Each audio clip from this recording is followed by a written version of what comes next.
Live షోకి తిరిగి స్వాగతం. జనాభా తగ్గిపోతున్న దృష్ట్యా ఎక్కువ మంది పిల్లల్ని కనాలన్న ఏపీ ముఖ్యమంత్రి చంద్రబాబు నాయుడు గారి వ్యాఖ్యలతో ఏకీపిస్తారా అంటే 41% మంది అవునని 59% మంది కాదంటున్నారు. ఇక అతిథులు పరిచయం శ్రీ శివరామ్ రెడ్డి గారు, వైఎస్ఆర్ కాంగ్రెస్ పార్టీ సీనియర్ నేత, ఆ పార్టీ శాసనసభ మాజీ సభ్యులు, అలాగే మాజీ శాసన మండలి సభ్యులు కూడా. శ్రీ ఎస్ వేణుగోపాలాచారి గారు, ఢిల్లీలో తెలంగాణ ప్రభుత్వ అధికార ప్రతినిధి, అలాగే కేంద్ర మాజీ మంత్రివర్యులు, రాష్ట్ర మాజీ మంత్రివర్యులు, సుదీర్ఘకాలంగా రాజకీయాల్లో ఉన్నటువంటి ప్రముఖులు. శ్రీ లింగారెడ్డి గారు, టీడీపీ సీనియర్ నేత, కడప జిల్లా టీడీపీ అధ్యక్షులు, శాసనసభ మాజీ సభ్యులు. ఇక ముందుగా ఆసక్తికరంగా చంద్రబాబు నాయుడు గారు పిల్లల్ని ఎక్కువగా కరమంటున్నారు. అది విశ్వ హిందూ పరిషత్ వారు కూడా ఇట్లా చెబుతున్నారు. అలాగే సాక్షి మహారాజ్ అయితే 4 పిల్లల్ని కరాలని సూచించారు. ఇక పాదయాత్ర చేస్తూ ప్రజల కళ్ళల్లో ఆనందం చుట్టానికే పాదయాత్ర చేస్తున్నారని కూడా ఆయన చెప్తున్నారు. రుణమాఫీ, తర్వాత ఆసరా, ఇతర హామీలు నెరవేర్చిన సందర్భంలో, సంక్రాంతి కానుక ఇటువంటి వాటిని ఇచ్చిన సందర్భంలో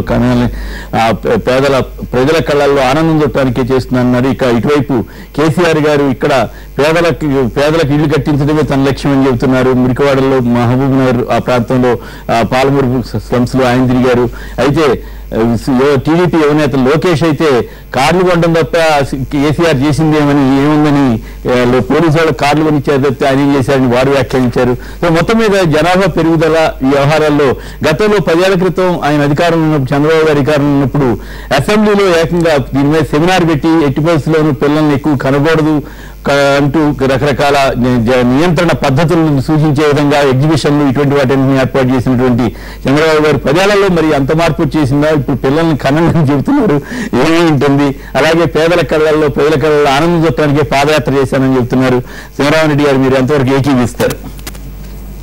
చంద్రబాబు నాయుడు గారికి 5 సంవత్సరాలు ఏదో రకంగా ప్రజలను మభ్యపెట్టి టైం పాస్ చేసుకోవడం తప్ప నిజంగా గవర్నమెంట్ లో మంచి పనులు చేసి ప్రజలకు మంచి కార్యక్రమాలు చేయాలనే ఉద్దేశం అంటూ కనబడడం లేదు. ఇప్పుడు నేను చెప్తున్న దాన్ని బట్టి బీజేపీ ఇన్ఫ్లుయెన్స్ ఇది బాగా ప్రభావితం చేసిందనే దాంట్లో ఎలాంటి సంశయం లేదు. ఇప్పటికే మనం 2వ స్థానంలో ఉన్నాం చైనా తర్వాత. భారతదేశం ఎక్కడ ఇళ్లు లేక, అసలు ఉద్యోగాలు లేక, అన్ని సదుపాయాలు లేక ప్రజలు సతమతమైతే ఉన్న పరిస్థితుల్లో మీరు 2, 3 కదండి, 1, 2 ఎక్కువ వెళ్ళినా బాధేం. ఇప్పుడు 1 గంట ఉన్నారు, ఇంకొకటి 2 ఎక్కువ వెళ్ళినా బాధేం లేదంటున్నారు. మళ్ళీ ఈ లోకల్ బాడీస్ లో 2 కంటే ఎక్కువ మందిని కంటే అనారోగ్యం రేటు ఉంది. చట్టాన్ని సవరించమని చెప్పండి. ఆయన సవరించి ఎంతమంది కంటే అంత వాళ్ళకే ఎక్కువ సీట్లు అని చెప్పి పోటీ పట్టి అంటారు కదా. అంటే ఎలాంటి ఇబ్బంది లేదు. మన యూత్ కూడా పెరుగుతుంది. ఏ గ్రామానికి పోయినా ముసలి కనబడుకోకుండా యూత్ లో కనబడతారు. దాంట్లో ఎలాంటి ఉపాధి అవకాశాలు, డబ్బు అన్ని మీరిస్తారా? రాజకీయ ఆయనంతా సుభిక్షం చేసేస్తున్నాడు కాబట్టి ఇప్పుడు అందరి కళ్ళలో ఆనందం చూస్తున్నాడు కాబట్టి అప్పుడు కూడా ఆయన చేస్తాడు. ఎందుకంటే చంద్రబాబు నాయుడు గారికి ఆ ప్రతిభ ఉంది. 15 ఏళ్ల క్రితం ఆయనే చెప్పాడంట మీరు 1 కంటే ఎక్కువ కనొద్దండి. ఈ రోజు మళ్ళీ ఆయనే చెప్తున్నారు కాబట్టి డెఫినెట్ గా చూస్తాడు. ఇప్పుడు చంద్రబాబు నాయుడు గారు గతంలో పాదయాత్ర చేసినప్పుడు చూసిన కష్టాన్ని ఇప్పటికి సాల్వ్ చేసే పరిస్థితిలో లేడు. మళ్ళా అగైన్ ఇప్పుడు పాదయాత్రతో అవసరమే ఉందండి. మీరు ప్రజలకు అప్పుడు చూసిన ప్రాబ్లమ్స్ ఏమైతున్నాయో వాటిని సాల్వ్ చేయడానికి మీరు కాన్సన్ట్రేట్ చేయండి. మీరు ప్రభుత్వాన్ని ఒక కంట్రోల్లో తీసుకొని వీటన్నిటి పరిష్కార మార్గాలు ఏమి వాటి మీద మీరు దృష్టి పెట్టుకోకుండా మీరు ఏదో కాలయాపన చేసుకుంటూ ప్రజలను మభ్య పెడుతూ ఇష్యూలు డైవర్ట్ చేయడానికి. ఇప్పుడు మెయిన్ గా దీంట్లో ఇష్యూ ఏమంటే ఇప్పుడు రాజధాని తీసుకుని అక్కడ ఇది దీన్ని చేయబోతున్నాడు. ఎవరికి మన సింగపూర్ కాదు, ఆ 4 acres ఎంత ఎకరాలు 4,000 ఎకరాలు ఏదో వీళ్ళు కమ్మి రియల్ ఎస్టేట్ వ్యవహారం చేయబోతున్నాడు. ఆ ఇష్యూని డైవర్ట్ చేయడానికి ఏదో ఒక పాదయాత్ర నేనేదో చూస్తే ప్రజల కళలో ఎక్కడ ఆనందం ఉందండి. ఈ రోజు వ్యవసాయ రంగాన్నేమో ఆ పని అస్సలు ఇదే లాకోకుండా చేసేశారు. మీ దెబ్బకి ఈ రోజు రైతులు రుణగ్రస్తులయ్యారు తప్ప రుణముక్తులు కాలే. మహిళా గ్రూపులు ఊరికే ఇప్పుడు ప్రతి వారు పవర్ లో ఉన్నప్పుడు జనాలను గ్యాదర్ చేయడం పెద్ద సమస్య కూడా కాదు. ఈ రోజు కాకపోతే రేపు నాకు పని చేస్తాడేమో ఆశ ఒకటి ఉంటుంది కాబట్టి డెఫినెట్ గా అందరూ కలుస్తారు. అంత మాత్రాన మీ ప్రజల కళలో ఆనందం చూసా, నేనేమో చేసా. చాలా మంది పేదలు ఈ రోజు కూడా చూస్తాం, ముసలి వాళ్ళు ఎలిజిబిలిటీ ఉన్నా ఇప్పటి వరకు పెన్షన్ రాని వాళ్ళు. మరి మీరు చేస్తున్న కార్యక్రమాలు ఏమండి? ఫస్ట్ మీరు పాదయాత్రలు చేసినప్పుడు ప్రజల కష్టాలు ఏవైతే కూడా పెన్షన్ ఇప్పించే బాధ్యత చంద్రబాబు నాయుడు గారు. అది ఖండించారు తర్వాత. ఖండించాలి, శాంక్షన్ అయింది. ఆయన శాంక్షన్ ఆయన చెప్పారు, అధికారులు ఖండించారు. ఆయన దరఖాస్తు చేసుకోలేదని అధికారులు చెప్పిన తర్వాత మళ్ళీ మీరు అలా దాన్ని మాట్లాడడం నువ్వు అర్థమే లేదు. రంగారెడ్డి గారు చెప్పేది వినండి, ఏమంటున్నాను, శివరెడ్డి భాస్కర్ రెడ్డి, శివరాం రెడ్డి, ఇంకో కాదు. ఇప్పుడు మీ తప్పులు పెట్టుకొని వాళ్ళకి ఇవ్వండి. జగన్మోహన్ రెడ్డి చెక్ చేసుకోమని చెప్పండి. రంగారెడ్డి గారు జగన్మోహన్ రెడ్డికి వర్తించినటువంటి రుణమాఫీ పేద రైతుకు జగన్ గారికి రుణమాఫీ అయ్యా ఉంటే భూములు చూసుకోమని తండ్రి పెడుతున్నాం. అటువంటి సమాచారం రెడ్డి భాస్కర్ రెడ్డి పెన్షన్ సమాచారం మీరు ఉన్నప్పుడు జగన్ సంబంధించిన సమాచారం కూడా ఉండాలి కదా. భూములు ఉన్నాయి కదా, రుణమాఫీ అయిందా లేదా మీరు చెప్పండి. మరి వాళ్ళ తాత ఉన్నాడు, ఆ తాత నుంచి తండ్రికి వచ్చినాయి, వాళ్ళిద్దరు లేదు లేరు కాబట్టి వాళ్ళిద్దరు వరుసగా ఆయనకు ఆటోమేటిక్ గా ఆ భూముల రుణమాఫీ వర్తించింది. రఘురాడికి వర్తించలేదా? కాదు లింగారెడ్డి గారు చెప్పేది నేను రఘురాడికి కాదు, ఎమ్మెల్సీ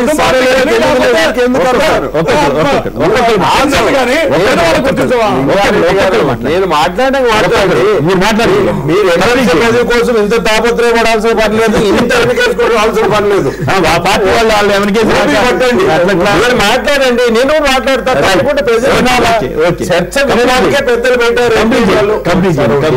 ఇప్పుడు ఏం చెప్తున్నాడు, జగన్మోహన్ రెడ్డి గారికి అప్పు మాఫీ కాలేదా, శివరామ రెడ్డి కాలేదా? అందరూ రైతులు, ఆంధ్రప్రదేశ్ లో రైతులే. దానికి లోబడి ఎవరుకున్నా వాళ్ళందరికీ అవుతుంది.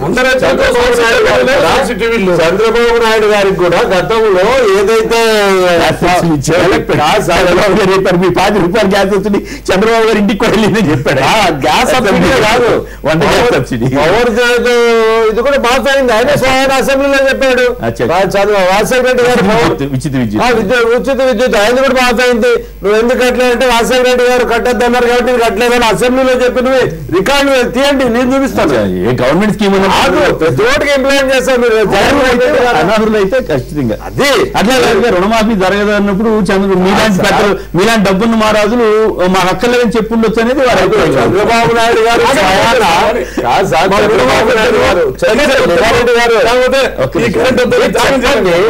చంద్రబాబు నాయుడు గారు స్వయాన ఉచిత విద్యుత్ తీసుకున్నప్పుడు, ముఖ్యమంత్రిగా 9 సంవత్సరాలు తీసుకున్నప్పుడు సామాన్యమైన ఎందుకు తీసుకోడండి? రైట్. దాన్ని ఎవరికి వచ్చా కాదు ఇష్యూ. పాదయాత్ర చేశాడు, ఆయన ఆనందం చూశానంటున్నాడు, పిల్లల్ని అక్షరంగా కనమంటున్నాడు, డెఫినెట్ గా పోటీ పడి అంటారు, దాంట్లో ఏం డౌట్ లేదు. వాళ్ళకి ఫెసిలిటీస్ ఏమేమి కల్పిస్తాడో అవన్నీ ఇప్పుడు ఇంప్లిమెంట్ చేయమని చెప్పండి. అంటే సంపద సృష్టించే సంపదను వాడుకోవాలంటే పిల్లలు ఉండరు అని చెబుతున్నాడు. పిల్లలు మరి గతంలో ఇది తెలియదు ఆయనకు. ఆ రోజు ఒకటే కదండి అన్నాడు, మళ్ళీ 2 కంటే ఎక్కువ చేయడానికి కంటే వాళ్ళు లోకల్ బాడీస్ లో చట్టం చేయడానికి లేదంటే ఇప్పుడు ఆ చట్టాన్ని తీసేయండి. కాదండి, ఇప్పటికే మనం 2వ ప్లేస్ లో ఉన్నాం ప్రపంచంలో. ఇప్పటికే ఉండడానికి ఇండ్లు లేవు, ఎంప్లాయ్మెంట్ జనరేషన్ లేదు, తినడానికి హిందూ జనాభా తగ్గుతుంది, ఇతర జనాభా తగ్గుతుంది. ఒక వాళ్ళ ఇన్ఫ్లుయెన్స్ మీద పనిచేసి కేవలం ఇండైరెక్ట్ గా హిందువులంతా కలండి అని చెప్పడానికి ఇది పరిస్థితుల్లో బీజేపీ వాళ్ళు ఏదో రకంగా ఈయన ఇంప్రెస్ చేయడానికి ఇండైరెక్ట్ గా చెప్తున్నాను. మీ ఇద్దరికంటే కూడా సుదీర్ఘ కాలం మాట్లాడిన ఇద్దరికి సమాజం వారు మాట్లాడితే వారికి మీ ఇద్దరికంటే చంద్రబాబు గారితో ఎక్కువ పరిచయం వారికి. నాకు అర్థం సన్నిహితుడు కూడా.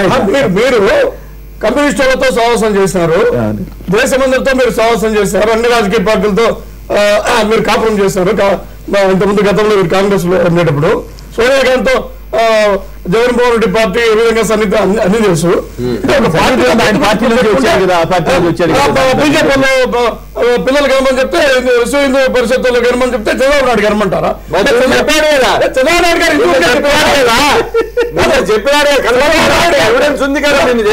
గారు హిందువులు మాత్రమే ఇండైరెక్ట్ గా చెప్పాడు.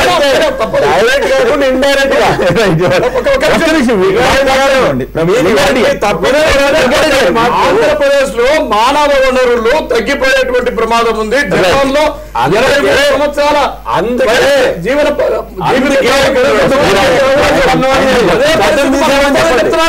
అంతేకాని హిందువులు కానండి, మహమ్మదీ రద్దు, క్రిస్టియన్ రద్దు, వైఎస్ఆర్ పార్టీ వాళ్ళు పిల్లలకి రద్దు, కాంగ్రెస్ పార్టీ ఒక పిల్లలు చాలు ఇట్లా చెప్పొద్దు. ఎమ్మెల్యేకి 3 కోట్లు ఇస్తానని చెప్పింది వాస్తవం కదా? ఎవరు? తెలుగుదేశం ఎమ్మెల్యేలకి 3 కోట్లు ఇస్తాం. ఎమ్మెల్యేలు అందరికీ అని చెప్పలేనా? తెలుగుదేశం వారికి 3 కోట్లు ఇస్తారని మరి తెలుగుదేశం ప్రజాప్రతినిధులు అందరూ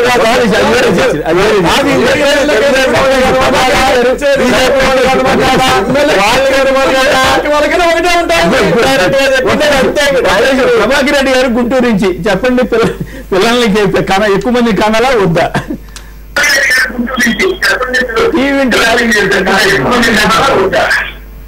కేఎస్ఆర్ గారు నమస్కారం సార్. నమస్కారం, మాట్లాడండి. కేఎస్ఆర్ గారు నమస్కారం సార్. నమస్కారం, మాట్లాడండి సార్. అక్కడ పెద్దలకు నమస్కారం అండి. నేను మీ చర్చ రోజు చూస్తాను ఉంటాను. ఓకే, ధన్యవాదాలు. రండి. ఇప్పుడు చంద్రబాబు నాయుడు గారు వాళ్ళ పార్టీలో ఉన్న క్యాడర్ గాని కార్యకర్తలకు గాని ఒక గురువు ఉపయోగించారు సార్. ఏమనంటే ఏ సమస్య ఇచ్చినా కూడా జగన్ మీద డైవర్ట్ చేయండి. ఏ సమస్య ఇచ్చినా కూడా లింగారెడ్డి గారే ఉన్నారు. లింగారెడ్డి గారు ఉంటాడు. జగన్ సంగతి ఏంది, జగన్ భూమి సంగతి ఏంది అంటున్నాడు. అధికారంలో ఉంది ఎవరు? తెలుగుదేశం వాళ్ళు.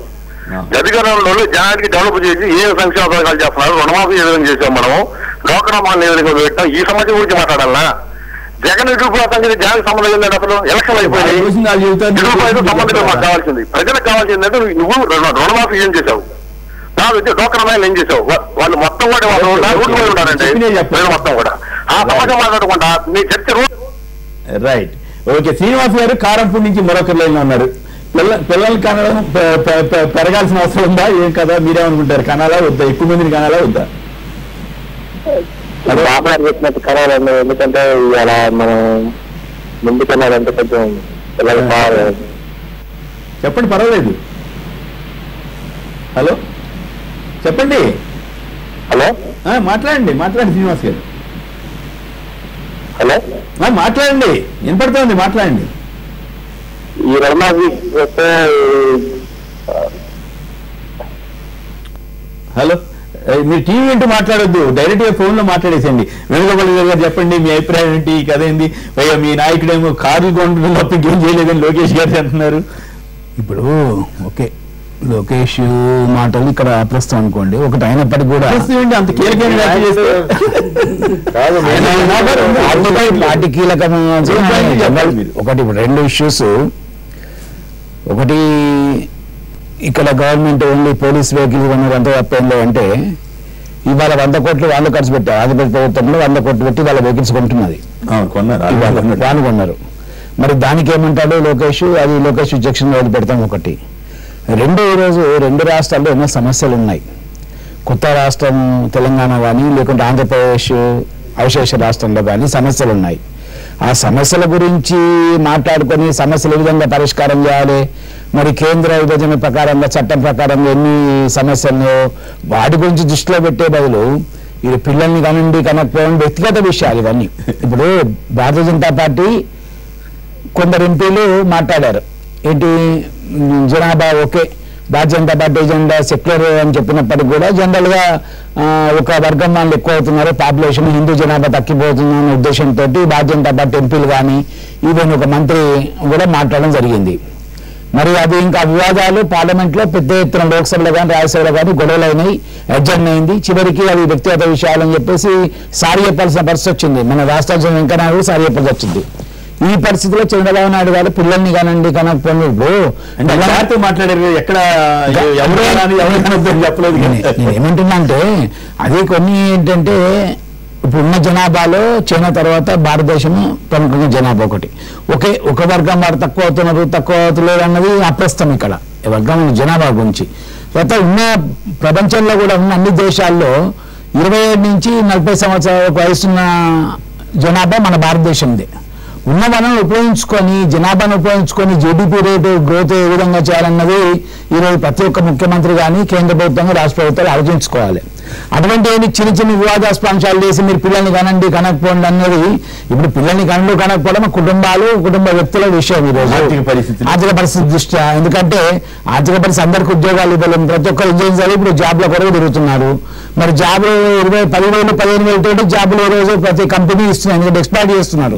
మన వాళ్ళు విదేశాలకు పోయినప్పుడు కూడా 3 నెలలు 6 నెలలు పనిచేసి థ్యాంక్స్ చెప్తున్నారు. కనుక ఒకటి మనల్ని ఉపయోగించుకోవాలి, ఒకటి ప్లస్ మానవాళ్ళు పెంపొందించుకొని దాన్ని ఏ విధంగా అడ్జస్ట్ చేయాలి సిస్టమ్. అంటే సంపద వస్తుంది, సంపద వస్తుంది, దాన్ని వాడుకోవాలంటే ఎంజాయ్ చేయాలంటే పిల్లలు ఉండాలనేది వారి అభిప్రాయం కావచ్చు. ఇది వ్యక్తిగతంగా ఆయన అభిప్రాయం చెప్పవచ్చు, కానీ దాన్ని ఇంప్లిమెంట్ చేసినా చేయకపోవడం అన్నది కుటుంబంలో ఉన్న వ్యక్తుల మీద.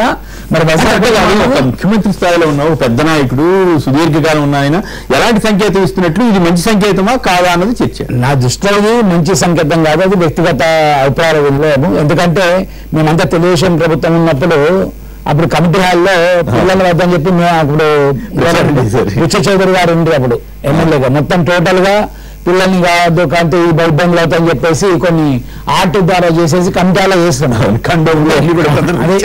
ఈ తక్కువ సమయంలోనే ఓకే ఆయన ఆలోచన కావచ్చు, కానీ ఇది ఎవరి కుటుంబాల వ్యక్తిగత విషయాలు. ఓకే, అది మానవాళ్ళు ఉపయోగించుకోవాలని ఒక ఆలోచన కావచ్చు. ఎందుకు చంద్రబాబు గారు చెప్పుకుంటారు ఈ మాట?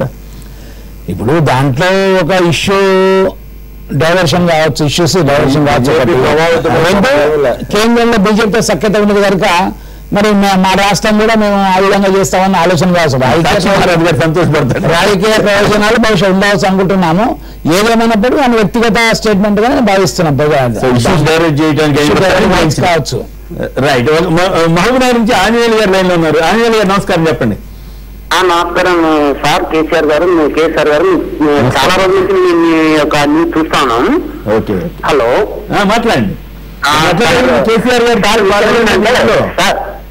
గారు టూర్ బాగా జరిగిందా మీ ఊళ్ళో? సార్ నేను బాంబేలో ఉన్నాను ఇప్పుడు ప్రజెంట్. ఓకే, చెప్పండి సార్. కేసీఆర్ గారు ప్రజెంట్లీ ఇప్పుడు చేస్తున్నటువంటి ఉన్న ముఖ్యమంత్రుల్లో ఏ ముఖ్యమంత్రి చేయనటువంటి పనులు అయితే చేస్తున్నారు సార్. సార్ ఆయన ఫ్యూచర్ గురించి కూడా చెప్తున్నారు సార్. నేను ప్రకటించిన ప్రతి కార్యక్రమంలో ఏ ఒకటి చేయకపోయినా మీరు మళ్ళీ నేను వచ్చి నేను ఓటు కూడా కడగాలని చెప్తున్నారు. కానీ ఈ రోజు ఉన్నటువంటి నాయకులు మరి లీడర్లు ఉన్నటువంటి మరి ప్రతిపక్షాలు మాత్రము దాని గురించి అని పోషిస్తూనే ఉన్నారు దాన్ని. సరే, ఆయన చేసినంత వరకు కొంచెం ఓకే పట్టాలి కదండి. 6 నెలలు అయింది ఆయన వచ్చి, 7 నెలలు అయిపోయింది, చేస్తున్నాడు. ఇంకా కొంచెం టైం అయితే కావాలి కదా. ఇప్పటివరకు మనకు విభజన అధికారులు ఎవరు, ఐఎస్ అధికారులు పిల్లలు అలాగే ఉంటారు. ఎక్కువ మందికి అలా కనండి అంటున్నారు చంద్రబాబు గారు, మీరే ఉంటారు సార్. ఇప్పుడున్న జనాభా, ఇప్పుడున్న పరిస్థితుల్లో నాకు వివాహం అయ్యి 2 నెలలు 3 నెలలు అవుతుంది. నేను ఒక్క పిల్లల్ని 2 పిల్లలను కన్నట్టనే పోషించడానికి నాకే ధరనే ఇస్తుంది. అసమానం పిల్లలు కనుక్కొని పోషించడానికి మాకు కూడా కష్టం ఉండాలి కదా సార్. Okay, right. గుంటూరు నుంచి సురేష్ గారు లైన్లో ఉన్నారు. సురేష్ గారు నమస్కారం, మాట్లాడండి. హలో, సురేష్ గారు నమస్కారం, మాట్లాడండి. నమస్కారం సార్. కేసీఆర్ గారు మీరే ఉంటారు. ఇది పిల్లలు అనేది ఎవరు వ్యక్తిగత విషయం, వాళ్ళది వాళ్ళ ఆర్థిక పరిస్థితులను బట్టి ఉంటది. ఓకే, కాదుగా ఒక నాయకుడు సంకేతించారంటే దానివల్ల వచ్చే ప్రభావం కూడా చాలా ఉంటది కదా. ప్రభావం అంటే ఇప్పుడు నాయకుడు చెప్పాడని పిల్లలు అంటే వాళ్ళని రేపు ఎవరు పోషిస్తారు సార్? అంతేనా? ఇప్పుడు ఒక నాయకుడు చెప్తాడు సార్, ఏదైనా చెప్తాడు, వాళ్ళకి కోట్ల ఆస్తులు ఉంటాయి. ఇప్పుడు డబ్బున్న వాడికి ఎంతమందిని కన్నా పోషించుకోగలడు. డబ్బు లేని వాడు ఎలా పోషిస్తాడు? సమాజంలో పేదరికాన్ని ఎలా తగ్గించాలనేది చూడాలి, కానీ వాళ్ళ పిల్లల ఎడ్యుకేషన్ ఎలా పెంచాలనేది, వాళ్ళ ఉద్యోగాలు ఎలా పెంచాలనేది చూడాలి, కానీ పిల్లలను కనాలనేది సార్ ఇది ఒక సీఎం స్థాయిలో ఇది మాట్లాడాల్సింది కాదు. ఇది ఎందుకంటే పిల్లలు ఎవరు వ్యక్తిగత విషయాలు సంబంధించి ప్రభుత్వాలకి కొన్ని విధానాలు ఉంటాయి. ఆ విధానాల ప్రకారం ఉదాహరణ చైనాలో ఇంతవరకు ఒక పిల్లాడి పాలసీ, అంటే ఒక పిల్లడైనా ఒకళ్ళని వన్ పాలసీ ఉంది, 1 చైల్డ్ పాలసీ ఉంది. ఇప్పుడు అక్కడ ఒత్తిడి వస్తోంది, 2 పరిస్థితి రావాలి అనేటువంటి ఒత్తిడి కూడా వస్తే కొన్ని చోట్ల అనుమతిస్తున్నారు కొన్ని రాష్ట్రాల్లో. సో అట్లా ఇక్కడ కూడా ఆ పరిస్థితి వచ్చేసిందా అనేది ఒక చర్చ. చంద్రబాబు గారు చెప్పిన దాన్ని పూర్తిగా కొట్టేయడం కాదు, కానీ బట్ అది కూడా ఒక యాంగిల్లో ఆలోచిస్తే మనం ఆ స్థాయికి వచ్చామా రాలేదా, చంద్రబాబు గారు కొన్ని ముందుగా చెప్పారా, లేదు ఇది అనవసరమైన చర్చ అనేది చర్చ. మీరే ఉంటారు. భారతదేశ ప్రజలు చాలా తెలియగలరు మిగతా దేశాలతో పోల్చుకుంటే. చాలా తెలియగలవాళ్ళు. అలాంటి సమస్య అయితే రాదని నేను అనుకుంటున్నాను. వచ్చినప్పుడు ఆ రోజున ఆలోచిద్దాం. ఇప్పుడే అంత అవసరం లేదు, ఇప్పుడు ఆలోచించాల్సిన అవసరం అయితే లేదు. ఇప్పుడే ఆలోచించాల్సినంత అవసరం లేదు. Right, okay. ప్రజల కళ్ళల్లో ఆనందం చూడటానికే పాదయాత్ర చేశానంటున్నారు, మీరు ఒప్పుకుంటారా? ఆనందం కాదు, ఇప్పుడు ఏంటంటే ఇప్పుడు కరెక్ట్ గా అయితే లేదు. ప్రజా పరిపాలన కూడా ఇప్పుడు వరకు ఆయన చెప్పింది చేసింది అయితే ఏం లేదు. తర్వాత చూద్దాం. ఇప్పుడు ప్రస్తుతానికి ఎలా ఉంటుందని తెలియదు. భవిష్యత్తులో బాగా చేస్తే సంతోషిద్దాం అంటారు. అంతే, ఇప్పటికైతే ఆయన చేసింది ఏం లేదు. ఇంకా నాకు తెలిసి నిరుద్యోగ యువత ఉన్నారు సార్, వాళ్ళని పైకి తీసుకొచ్చేసి వాళ్ళని ఇది చేస్తే బాగుంటుందని నా అభిప్రాయం. అంతేగాని ఎంతవరకు వచ్చిందో లింగారెడ్డి గారు అని చెప్తారని చూద్దాం తర్వాత.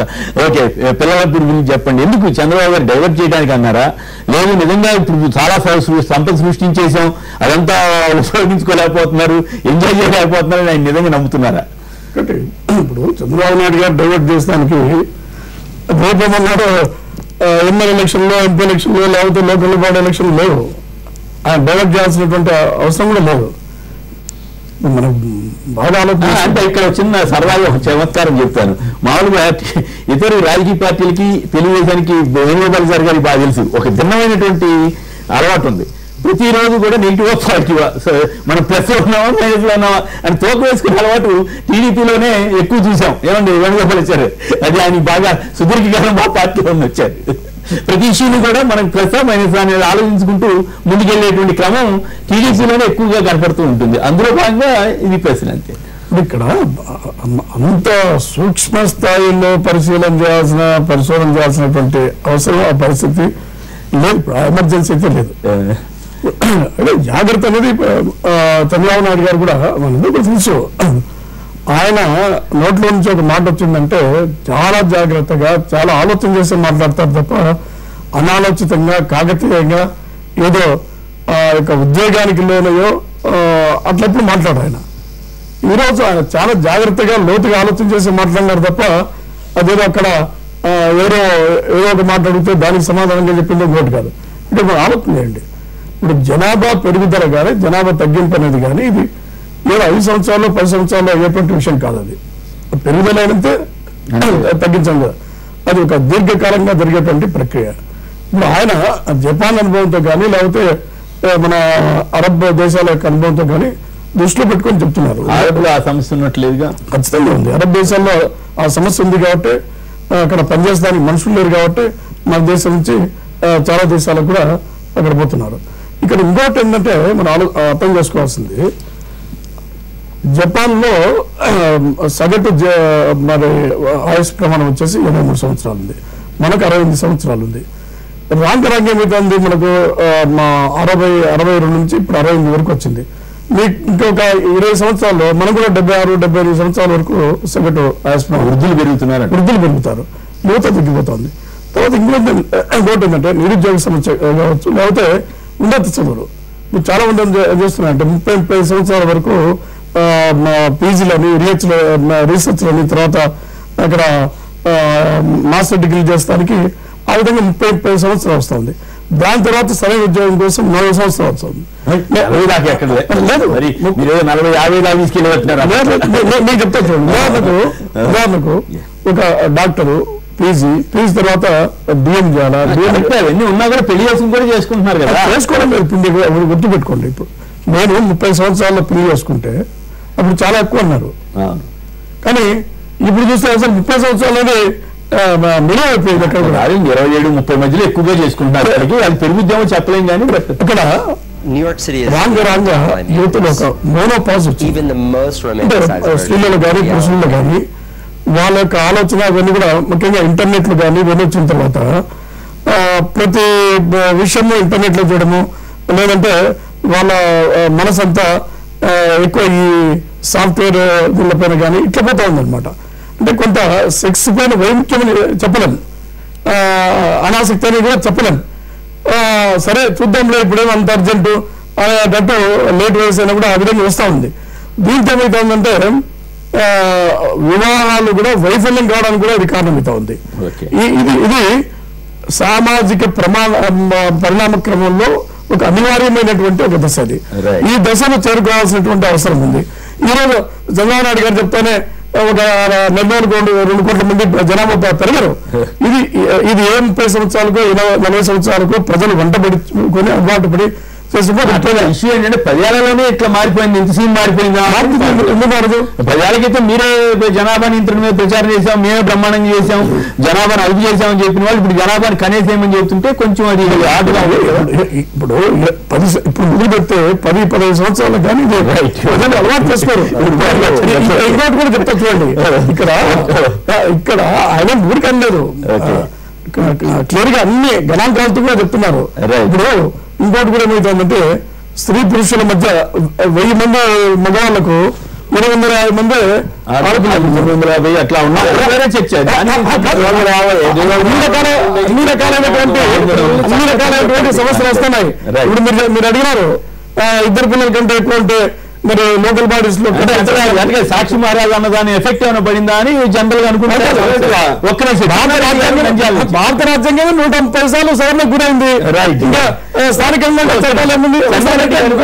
చెప్పండి.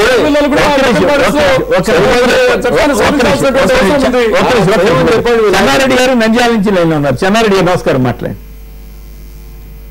చెన్నారెడ్డి గారు నమస్తే అండి. మాట్లాడండి. ఇది ఒక ప్రభుత్వ అధినేతగా ఉండి ఈ విధంగా వ్యాఖ్యానించడం తప్పు నిర్ణయంగా ఉంటుందండి.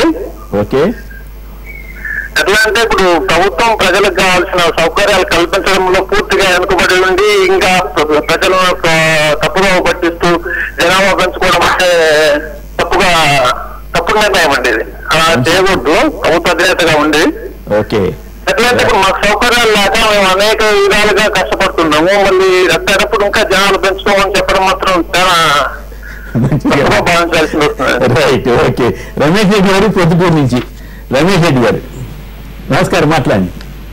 హలో, నమస్కారం, మాట్లాడాలి తొందరగా. రైట్. అయితే పాదయాత్ర దీనికంటే ఒకటి లేడీస్ ఇప్పుడు మామూలుగా ఆడపిల్లలు కంటే స్కానింగ్ లో స్కానింగ్ డేంజర్. ఇంకా అటువంటి ఎంకరేజ్ చేయాలి. ఇప్పుడు లేడీస్ అనే విధంగా ఆడపిల్లలు అబార్షన్ చేసుకోవద్దని చెప్పి అయితే నర్సింహంలో అయితే ఏర్పడుతుందో మనకు స్కానింగ్ లోపల అటువంటి కొంచెం నిషేధించారు కానీ నడుస్తున్నాయి. ఇంకా లేడీ ఇప్పటికి కూడా నడుస్తాయి. ఏదో శిశు మరణాలు అటువంటి గృహత్తులు అటువంటి కొంచెం చేసే విధంగా ప్రయత్నం చేసి ఇంకా బాగుంటుంది. వెంటనే జరగదు. ఇప్పుడు చంద్రబాబు నాయుడు గారు చెప్పినటువంటి విషయము వెంటనే ఏం జరుగుతుంది? 9 ఏళ్ళు పడుతుంది. నేను అడుగుతున్నాను. ఇప్పుడు వీళ్ళందరూ కూడా టీవీలో మాట్లాడినటువంటి వాళ్ళకి కానీ వీళ్ళందరినీ కూడా మీకు చంద్రబాబు నాయుడు గారు 20 సంవత్సరాల తర్వాత చెప్తే మళ్ళీ 40 సంవత్సరాలకు పిల్లలు కాదండి సమాజం అనేది. పాదయాత్ర మీ ఎమ్మెల్యేలు ఎందుకు పల్లెదా అన్నారంటే ఒకటి చెప్తా చూడండి, ఆయన నిత్య శ్రమజీవి. ఆయన వేగాన్ని ఆయన శ్రమను ఆయన యొక్క పరిశ్రమను అందుకోవడానికి మాతో సాధ్యం కాదు. సాధ్యం కానప్పుడు జనరల్ గా ఏమవుతుందంటే ఏమో ఎలక్షన్ లేవు, ఇంకా ఏమంత అర్జెన్సీ లేదనేటువంటి విషయంలో ఉంటారు. అయితే మీరు అన్నట్టు అది అప్పుడు అట్లా అనిపిస్తుంది, కానీ మాకు కూడా అనిపిస్తుంది. కానీ ప్రజల పేరుప్పుడు మరి అక్కడ వాళ్ళతో మమేకమే తిరుగుతూ ఉంటే అంత మించినటువంటి ఆనందం లేదు. సరే ఒకరు ఇది రాలేదు అంటే ఎప్పుడైనా అంటారు, ఇప్పుడు కాదు 10 సంవత్సరాల తర్వాత పేరు కూడా అంటారు. కానీ ఏదో ఒక సందర్భాన్ని సృష్టించకపోతే, ఒక కార్యక్రమాన్ని పెట్టకపోతే, ఒక బాధ్యతాయుతమైనటువంటి ప్రభుత్వంలో ఉన్నటువంటి పార్టీగా మరి ఒక ఆదర్శంలో ముఖ్యమంత్రిగా మారేపారు దాని స్టేడియం సమస్యలు చెప్పండి. అప్పుడు పాదయాత్ర అన్ని సమస్యలు చూసారు, ఇప్పుడు అన్ని ఆనందమే చూస్తున్నారు, అప్పుడు అయిపోయినాయి అన్ని అని అడుగుతున్నారు. కరెక్ట్. ఎందుకని మనం వచ్చిన నాకు అర్థం కావాలి. పాదయాత్రలో పోయినప్పుడు 200 పెన్షన్ ఇచ్చేటువంటి పరిస్థితి, కరెంటు లేనటువంటి పరిస్థితి, చంద్రబాబు నాయుడు గారు చెప్పినట్టు కరెంటు తీగల పైన బట్టలు ఆరేసుకునేటువంటి పరిస్థితి, పరిశ్రమల కరెంటు లేదు, ఒక చిన్న బార్బర్ షాప్ కరెంట్ లేదు, ల్యాండ్రీ కరెంట్ లేదు, ఒక మగ్గానికి కరెంట్ లేదు, ఒక చిన్న కుట్టు మిషన్ కూడా కరెంట్ లేదు.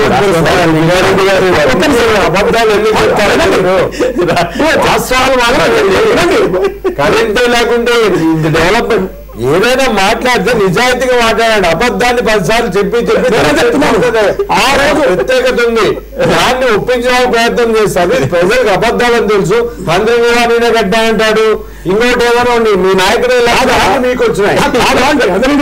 చంద్రబాబు నాయుడు గారు నమస్కారం నీకు ఏదో ఫోటో ఉంటే పొద్దున్నే మీదే వినాయకుడిని చూసుకుంటారు.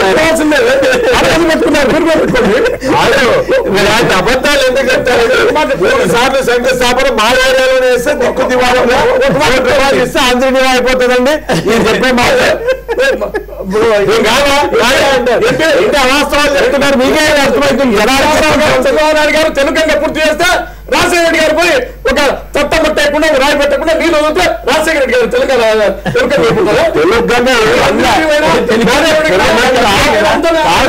చెప్పలేదు. రాజశేఖర రెడ్డి గారు ఏం చేస్తానని ఎప్పుడు క్లెయిమ్ చేసుకోలేదు. మీరు ఇలాంటి మాటలు మాట్లాడద్దని చనిపోయిన వ్యక్తుల మీద. రాజశేఖర రెడ్డి గారు ఎప్పుడు క్లెయిమ్ చేసుకోలేదు తెలంగాణ నేను చేశానని. రామారావు గారు చేశానని డైరెక్ట్ గా రాజశేఖర రెడ్డి గారు చెప్పారు.